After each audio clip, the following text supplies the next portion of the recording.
We're jumping into a series this morning, that is titled, really, obviously, out of a song that you could sing at karaoke, right? A series that we're calling Oops, I Did It Again. And I'll tell you, as we jump into this morning is actually going to be kind of almost like a prequel to this series, almost kind of an introduction, right? Like a prequel, if you read a book, or a prequel, an introduction, it serves to like get us all on the same page before we move forward. And my hope today is that today is going to bring us all on the same page before we jump into the next few weeks of this series. Now, as I was prepping for today's conversation, I was actually reminded of an experience I had, not with karaoke, unfortunately, but an experience that I had about, 20-ish years ago when I was a senior in high school. So I was a senior in high school, and I had the opportunity to travel with my dad to Peru for almost 2 weeks. We spent almost 2 weeks in Peru. My dad had a friend who was doing some great work down there, and we went just to serve and support and come alongside him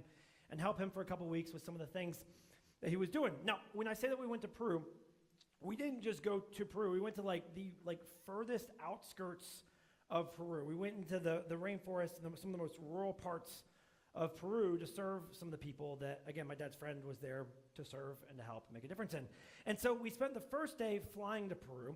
We spent the second day flying from one city in Peru to another city in Peru. And then we spent the third day in the back of a pickup truck for 11 hours on dirt roads through Peru to get to some places of Peru that, I never knew existed and don't ask me for directions, But we did. And so we got into this truck, and there's I kid you not, there are 14 of us who climbed into this truck, okay? There were 5 people in the cab of the truck and 9 people in the bed of the truck, my dad and I being 2 of them, because I was like, I'm not getting trapped in that cab. You know what I mean? Like, if something happens, I want to get out as quickly as possible. So we spent 11 hours in the back of this truck, right? 14 people sharing the truck. And we're going through the outskirts, and we're ducking limbs back there, every time we're kind of bobbing around some trees. This truck is going through creeks, we're taking some turns around mountains, and we're driving like right on the edge, places where you would expect a guardrail, but who needs a guardrail, And so we're just kind of working our way around. And none of these are roads that were like planned or paved. These aren't even gravel roads. All of these are roads that simply exist because people drove there enough times to make it a road. Does that make sense? So we're driving on these roads that really aren't roads, but they're roads because people made them roads. And I'm like, I'm getting a little bit nervous along the way. I'm like, I don't really, don't know where I am. 2, this is pre-iPhone, so I don't even know how to find out where I am. And then 3, we're just doing all this stuff. And we're just right on the edge, and we're just, figuring it out. But I'm getting more and more uncomfortable. And then we come to a ravine, okay? There's big, steep embankment down and steep embankment up. And I'm like, how are we going to cross the ravine? You can kind of see it coming up. And I'm like, turns out there's a bridge to go over the ravine.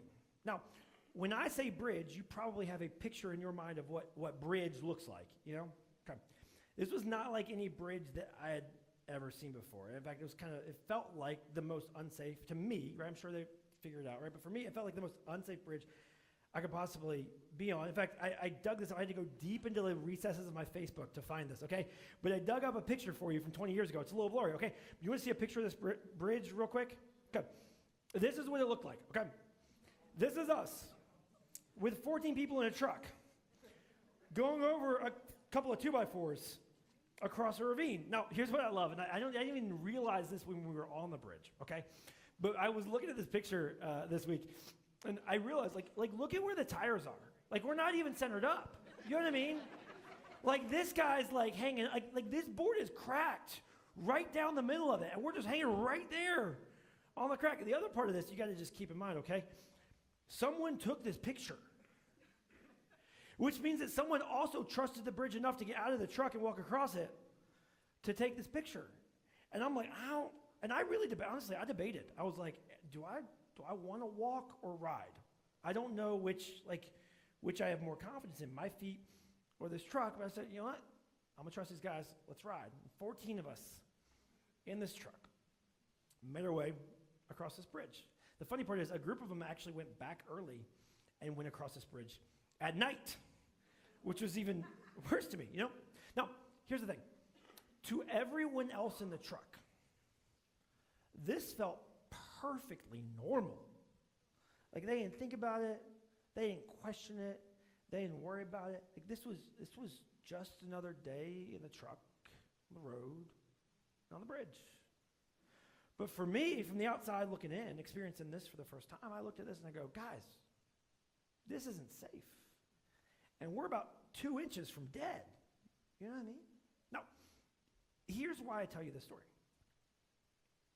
'Cause I'm willing to bet as we kick off a new year, I'm willing to bet that there are parts and areas of your life, we might even say roads that you've created over time, roads that maybe you didn't plan to create but just got created because you lived the same way for a certain period of time, because you developed a certain set of habits over and over again, because you fell into a stream or a pattern of behaviors over and over and over again. Roads that formed for you, that feel perfectly safe to you and feel perfectly normal to you.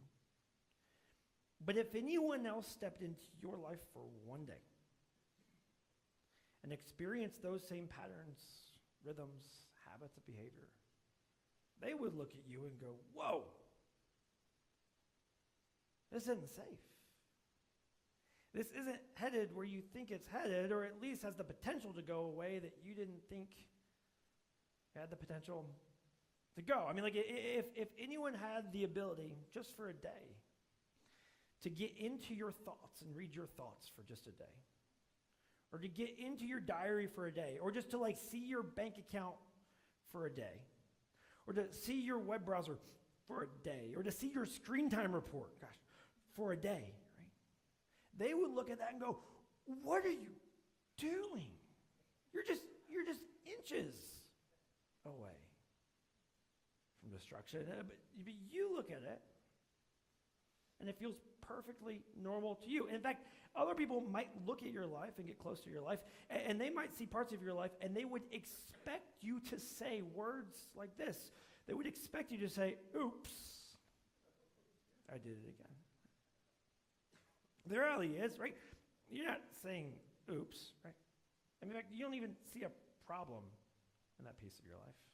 In fact, instead of oops, you live day after day after day, and in those moments, you just look back and you say, of course. Of course I did it again.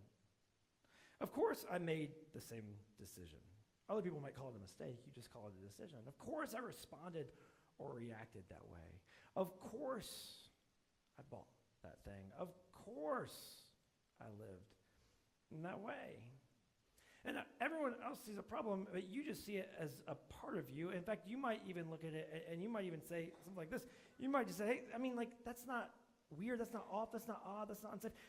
That's just who I am. Right? Like, to the point that behavior has actually become a part of identity. Right? And so other people might say, man, it seems like you kind of have like a problem with anger. And you go, I don't have a problem with anger. I'm just direct. I'm just clear. Other people might say, man, like it seems like you have a problem with gossip. You go, I don't gossip. I'm just open. Right? Other people might say, hey, it seems like you waste a lot of money. You go, I don't waste a lot of money. I just like nice things. Right? Other people might say, hey, it seems like you drink a little bit too much. And you might say, I'm just fun. Right? You've actually allowed a behavior to shift and become a part of your identity and a part of what defines you for who you are. Now, anytime we find ourselves using the word over and over and over again, it's a pretty decent sign that what we're actually doing is self-justifying, right? Like we're actually determining within our own eyes that a set of behaviors that other people look at and have decided is unjust or unsafe or unhealthy, we've looked at and determined is actually best or right or okay for us, right? In fact, we could kind of put it like this, right? Kind of follow me here. When your natural propensity, right? When the things that you naturally do, when your natural tendencies, your natural patterns of behavior, your natural habits, when your natural propensities become your identity, actually become a thing that you define yourself by, conviction becomes your enemy. Right? So if anybody challenges you or suggests that you're wrong, your natural reaction in those moments is to push back and treat them like they're the enemy. And what do we do anytime we experience an enemy? We defend, defend, defend, defend, defend. And you know people who have made a habit, a pattern of defending their habits and patterns of behavior. Some of us know parents, and they're good parents, right? Or maybe even grandparents. They're good grandparents. But you know they're not the best version of themselves, and part of the reason they're not the best version of themselves is they developed patterns of behavior years ago that actually became a part of who they felt like they were. And anytime anyone brings it up, anytime anyone mentioned it, anytime anyone suggested they may want to reconsider things, right? Their immediate response was to push back and defend. Some of us have friends. You've tried to have hard conversations with them. You've tried to challenge them in one way, or one area or another area. You've tried to lean in and push in, and their natural response is just to push back and build a wall, push back and build a wall. Some of you are employers, right? And you have people on your team. But you've tried to have hard conversations with them over and over and over and over again. And they push back on you and they defend themselves. And part of the reason they defend themselves is they just look at you and go, that's just who I am. That's just my personality. That's just how I'm wired. They push back, they defend, because any suggestion that they might be unhealthy, out of line, drifting in the wrong direction is met with defense and is viewed as the enemy. Now, all these people in your life that you've experienced this with, all of them have different situations, they're different people, they're in different places, right? But they all have one thing in common. The one thing they have in common is everybody, they all have one thing in common. They all have a good excuse. And they have a reason that makes sense to them to justify the way that they've lived and the decisions that they've made, right? The other thing that they have in common is that because of their good excuse, they're actually held back from great. I mean, you know, they might be good in so many areas of life, but they aren't the parents, the spouse, the teammates, the leader that they could be. And they're good in so many ways, but you know from the outside looking in that their excuses are actually the thing that hold them back from being the best version of themselves. Now here's the thing. You see these things in other people so easily. They stand out to you, they catch your eye. But for some reason or another, they don't see these things in themselves. So I just want to ask, is it possible that someone else sees something like this in you that you don't see for yourself? And so the question maybe you should ask, maybe a question all of us should ask, especially as we start a new year, is there a good excuse that's holding you back from great? Is there any place where you're saying, I'm just this way, that's just who I am? Is there any place where you've developed good reasons that have actually held you back from being the best version of yourself? Now, this is a great question to ask really any day of the year, but especially as we kick off the new year, right? And this is a great natural question to ask at the beginning of a new season, the beginning of a new year. But you might be wondering, why are we talking about this in church? And that's we could sit down, put a dream board for 2026, put a list of goals, resolutions, things we say we're going to do, and then we won't do them by February, right? We could kind of work through some of these things, right? We could do that. But why are we talking about that here? Well, the reality is that Jesus consistently, if you follow the life of Jesus consistently, over and over and over again, called people out of their current circumstances, called people out of their current patterns of behavior, called people out of their current ways of living into a better version of themselves. Now, there's one group of people that Jesus called or invited over and over again to break their habits and patterns and tendencies of behavior. And he called them out in certain ways, kind of strongly, because this group of people were some of the last people to ever ask questions like this. In fact, they were mostly unwilling to ask questions like this. It's a group of people that get referred to as the Pharisees. Now, the Pharisees were some of the most religious elite people in Jesus' times. People who were constantly looking and seeing the problems and the challenges in other people, but rarely seeing the problems and challenges within themselves, rarely seeing the tendencies of themselves, and constantly excusing their own misbehavior. In fact, there's this time where Jesus actually just kind of goes on this major rant against the Pharisees. He just starts like ripping them apart over and over again in so many ways, calling out injustice after injustice after injustice. And he starts the rant like this. It almost sounds like he's about to give them a compliment, and then he turns the tables. He says, the teachers of religious law and the Pharisees are the official interpreters of the law of Moses. In other words, these are the ones who are the experts on religious law. These are the ones who know the best about what's right and what's wrong, what's good and what's bad. These guys know the most about this stuff. These guys are the official interpreters of the law. He goes, so practice and obey whatever they tell you, but don't follow their example. He says, for they don't practice what they teach. In other words, do what they say, but don't do what they do. Why? Because what they do has drifted so far from what they say that their life is no longer an example of their teaching. And then Jesus goes on, he starts giving a list of indictments, and he kind of reads them their rights. I mean, he just like over and over and over again for several minutes just lays in and just calls out moment after moment after moment, thing after thing of the Pharisees. And in the middle of all that, several minutes into it, he makes this statement. He says, "What sorrow awaits you, teachers of religious law, and you Pharisees? Hypocrites! You say one thing, you do another thing. Hypocrites." He goes, "For you are so careful to clean the outside of the cup and the dish, but inside you are filthy, full of greed and self-indulgence." In other words, you think you look great. You think it looks like you have your life all together. You think it looks like you've got it all figured out. You're not fooling anyone. I mean, anyone who gets close enough to see the details of your life sees a very different life. He gives another example. He goes on, he says, "For you are like whitewashed tombs." Back in ancient Judea, they used to like wash the tombs at times and then cover them with white chalk to really mark a graveyard, and it looked really clean and really pristine and really beautiful when they would do it, but it turned out nothing changed inside the tomb. It just looked like a clean, washed tomb. He said, "You look like whitewashed tombs. You're beautiful on the outside, but filled on the inside with dead people's bones and all sorts of impurities." Now, today, he could have said it like this: "Your Instagram account looks incredible. Like your TikTok is amazing.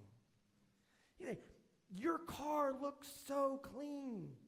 Okay, not some of you, but for some of you, your car looks so clean. Or maybe like this: your LinkedIn profile, your resume is so polished. You've got such great diplomas, certifications, and experiences. You present so well. If you get up close, other people start to realize things that you don't realize. And everyone else begins to see you in the details. And the details don't look so good. You know, Jesus was constantly having conversation and debates and conflict with the Pharisees over and over again. Some conflicts that he brought to them, and other conflicts that they brought to him. In fact, John tells us in his gospel about one moment where Jesus is he's surrounded by a crowd of people. He's teaching. And the Pharisees actually bring to Jesus a woman who has been caught in one of her biggest oops moments of her life.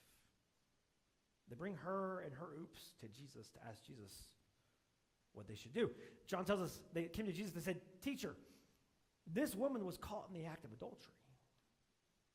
This woman was caught right in the middle of one of the biggest oops of her life. Right? She's caught doing one thing that everyone would agree is a problem. Now, this is the kind of thing that doesn't usually happen in a moment, right? This is the kind of big oops that usually is the sum of a lot of little oops. A lot of little missed decisions. A lot of little misdirections, a lot of little overlooking and dismissing and defending and pushing it off and saying it's not really a problem, it's not really a problem, it's not what it seems like. That leads to a moment like this. And now she's caught in the middle of one of the biggest oops of her life. They bring her to Jesus. They say, "Jesus, she's caught in the act of adultery. The law of Moses says to stone her. What do you say?" Now, remember, these are the official interpreters of the law. Like, these are the guys who are experts on the law. They don't need an answer from Jesus. They already know the answer. But John, when he writes his gospel, reads us into the situation a little bit more. He gives us a little bit of the backstory. He says they were trying to trap him into saying something that they could use against him. They're trying to get him to violate the law by misquoting the law or changing the law. But Jesus doesn't react in this moment. John tells us that Jesus stooped down and wrote in the dust with his finger. Now, everyone asks in this moment, what did he write? In fact, you can study this. There are so many theories and ideas and hypotheses about what Jesus wrote. People guessing what he may have written. You can find theory after theory after theory after theory. Okay, but here's the thing. If John wanted us to know what he wrote, John would have told us what he wrote. But for John, what he wrote doesn't seem to be the focus. The focus for John seems to be that he wrote. The focus for John seems to be the fact that Jesus is actually pausing in this moment where everyone else is reacting and where everyone else is pressuring Jesus for a reaction as well. Jesus pauses in this moment and slows everything down. Now, the Pharisees weren't willing to slow down. They're kind of impatient, so they kept demanding an answer. So he stood up again and he said, all right. All right. As if to say, go ahead. Follow the law. Stone her. He doesn't stop with all right. He says, all right.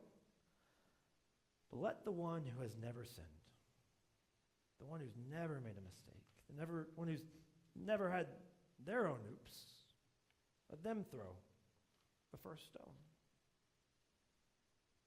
For the first time in a long time, these Pharisees were put in a position to actually self-examine themselves, to actually look inside themselves and process their lives, to stop looking at the life of somebody else and calling them out for their problems, start looking inward to their own. I love this. Jesus says this to them, and then watch what he does next. Again, he stooped down again and wrote in the dust. He slowed things down. He posed the challenge and then gave them time to process the challenge. And naturally, everyone found something. John tells us that when the accusers heard this, they slipped away one by one, beginning with the oldest, likely had the longest list, until only Jesus was left in the middle of the crowd with the woman.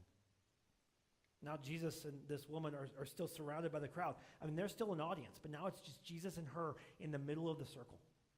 And Jesus and her begin to have a conversation that when you read it, kind of feels like it should be a private conversation. But don't forget, there's still an audience for all of this. John tells us that in the middle of this circle with this woman, Jesus stood up again. He says to the woman, where are your accusers? Didn't even one of them condemn you? She looks back at Jesus and said, no, Lord. And then Jesus responds to her, and Jesus' first response to her, for some of us who are familiar with the story, is kind of our favorite part of the story. It's a kind of response that we love getting from Jesus as well. Jesus looks at her in the middle of her oops, and he says, neither do I. I don't condemn you either. No. This is kind of our favorite part about Jesus, those of us who are familiar with Jesus. Because this is the part of Jesus that loves us unconditionally, accepts us no matter what we've done, forgives us again and again, over and over and over. Chooses to love us, offer us grace, resist condemning us. But this is only half of what Jesus said to the woman. This is only half of Jesus' posture towards us. And some of us have settled for this version of Jesus, maybe even settled for this half of Jesus. But this is only the first half of Jesus. He goes on. He says to her, go. It's not just go, it's go with instructions. He says, go and sin no more. Let's go and stop. Let's go and change. Let's go and shift your pattern. Let's go and change your habit. Let's go and give it up. Now, I don't know what this woman was thinking in this moment, but I can tell you what I can guess she was thinking, because it's probably what many of us would be thinking if we find ourselves in a situation like this. I imagine she could have thought things like this. But Jesus, you've only heard about the smallest of details of this. Jesus, you haven't heard the whole story. Jesus, it's not what it looks like from the outside. Jesus, there's more to it. Jesus, you don't know what he was going through. Jesus, you don't know what I was going through. Jesus, you don't have all the information. Jesus, there's more to this. But just like every good parent looks at a kid at times and just says, listen, you have to give that up. And just like every good employer looks at an employee at times and just says, listen, that's got to change. Her Savior looked at her. Your Savior might look at you. Say, you have to give that up as well. You have to go and stop as well. Why? Because sin has the power to rob you from the life that Jesus came to actually introduce you to and lead you into. So as we kick off this series, as we kick off the new year, and as we wrap up our, we'll call prequel to this conversation, I want to ask you a question.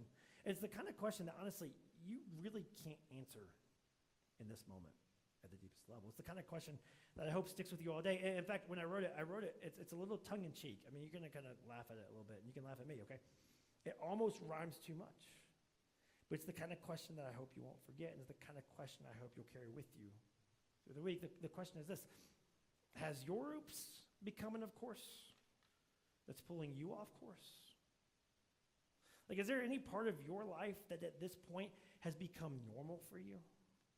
Is there any part of your world that started as a mistake, but has just now become a habit? That started as a problem, but has just become a part of you?